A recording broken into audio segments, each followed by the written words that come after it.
Cancel. Schweezy. Okay, so I watched 2 different TV shows that I want to talk about. I originally watched them over 2 weeks ago. The initial idea was to talk about them 2 weeks ago.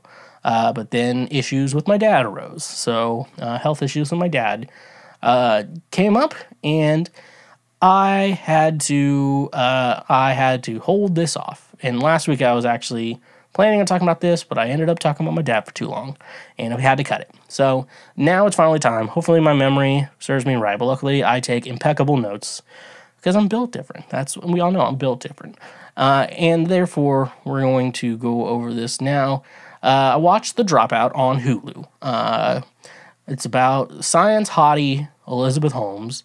I think I talked about her like a month or so ago, or at least back in March for Women's History Month, of the terrible women I think I'm attracted to.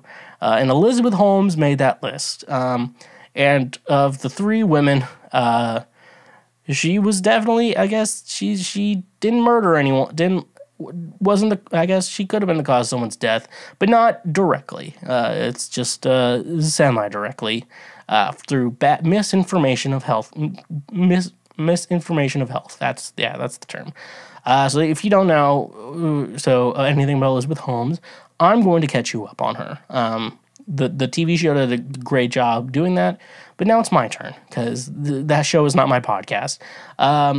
Basically, she started Theranos in college with this idea that you could do like a prick of your fingers and get that drop of blood. And what you can do is blood tests. And the idea is, like, you go like a doctor maybe once every 6 months if you're a normal person, just for your standard checkup. And, like, if you get blood testing and stuff like that, they just check, make sure everything's wrong. But that's once every 6 months. The idea behind this would be, like, you get it every single month. And then so, like, you have updated health information throughout your, entire health thing. So, like, on paper, this idea is pretty great. However, the technology did not exist to be able to do that, and I don't know if it does exist now, but it didn't exist initially when the story took place, and that's the gambit. That's the story. And so she did a lot of sketchy things, like they had to do a demo, and they faked the demo for it. So just a lot of sketchy things. So that's what I'm here to talk about today. The show The Dropout, starring Amanda Seyfried. Seyfried? That's how she played Cosette in the 2012 Les Miserables, and Karen on Mean Girls. So fantastic actor. So one thing I want to talk about is Elizabeth and Sonny. Sonny is an Indian guy. He has brown skin. I think let's. I just touched everything on the soundboard.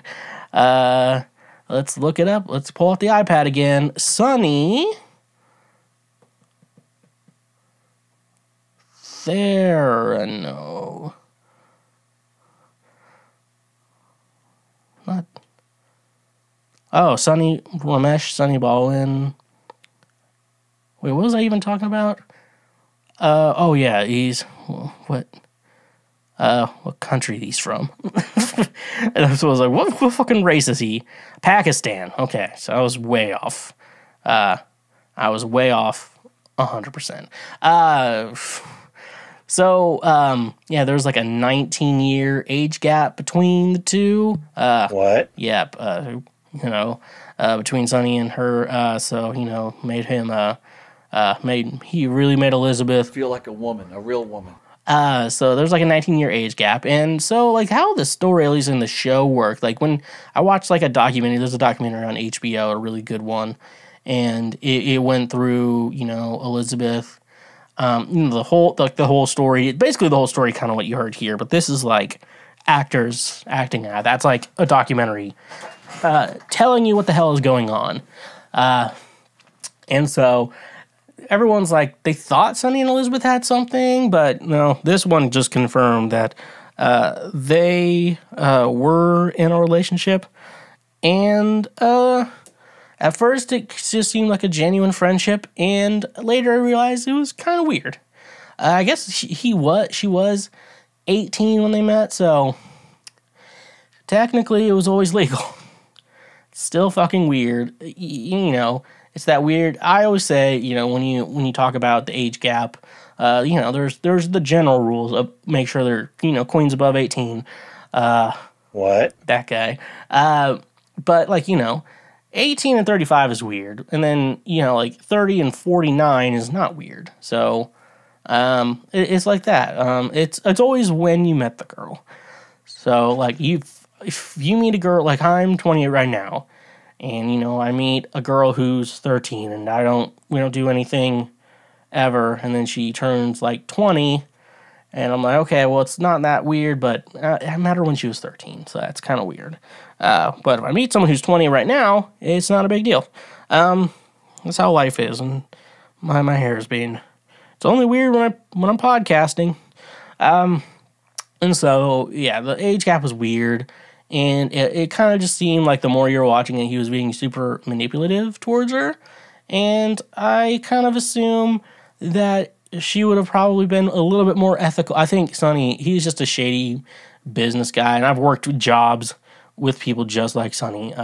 Not the Pakistan part, just some of them were white. Some of them were not white. The race didn't matter in that situation. I don't know why I'm bringing that up. But, you people who are sketchy like that, who are just, rude to you, and you're you're replaceable and stuff like that. And, yeah, this is your head scientist. If you fire him, there's a lot of problems you have going on. So, that was, one thing. And so he's just a shady dude, shady businessman, and, he just kept their nose afloat longer just when they didn't have the technology to do what they were doing. So... And they're just super, super sketchy business practices. I think people, if they're don't talk to anyone outside of your department, once you get to that, it's okay, they're doing something sketchy here. I've been in companies I've been catching on to sketchy things they're doing, and it's weird. They had this segment with these guys from Walgreens, because initially they were going to do these testing stations at Walgreens, so you can go and get your test. They send it, do the test, and they tell you all your shit. But they made them a comedy troupe. Why did they make it super weirdly comedy? It was just weird back and forth banter with the Walgreens guys. I don't know why. It just all of a sudden it was just this serious story, interesting story you're watching. Then all of a sudden these Walgreens guys are the Three Stooges kind of, minus the weird hitting each other and shit like that. That was a little off. I mean, I guess it got the point across, though. Then, here's one thing that has nothing to do with anything in the story. So, there's a scene where Elizabeth, people were calling her on her phone. She's like, I'm about to go into a meeting, so I'll call you back or whatever, which is funny. And she's on first class because that's how she made herself rich that way. The thing is, though, she was holding the iPhone 5C. Now, I remember getting the iPhone 5S was the first iPhone I had. And I remember there's the 5S and the 5C came out. The 5C was plastic and was a lot cheaper. It wasn't the worst phone ever, but the thing is, it's just it was a budget phone. Nothing wrong with it. It's just a budget iPhone. I think they made an iPhone, and they made an iPhone SE, and I had the iPhone SE. They have another one which is in the iPhone 8 body. So it's nothing wrong with having it, but why are you flying first class and have the cheap iPhone? It's just very weird. And I just thought that was weird. I think it even may have not been released yet in the time frame when this came out. Then there's also it was called the Siemens machine. Siemens machine. SIEMENS. Siemens machine. And that's the name. They were could we name it anything else? No, it has to be named Siemens. And that's what they basically the whole point of the machine was. They had a machine in their office, and they were we don't want to copy it, but we also need something that works just like it. And so, eventually they opened it up and figured out how it worked and stuff like that. And then you got this guy, Richard Foyce. He was played by not John Wayne Gacy. Fucking not John Wayne Gacy. He played William H. Macy, which actually does rhyme with John Wayne Gacy. Played Richard Foyce. Frank from Shameless.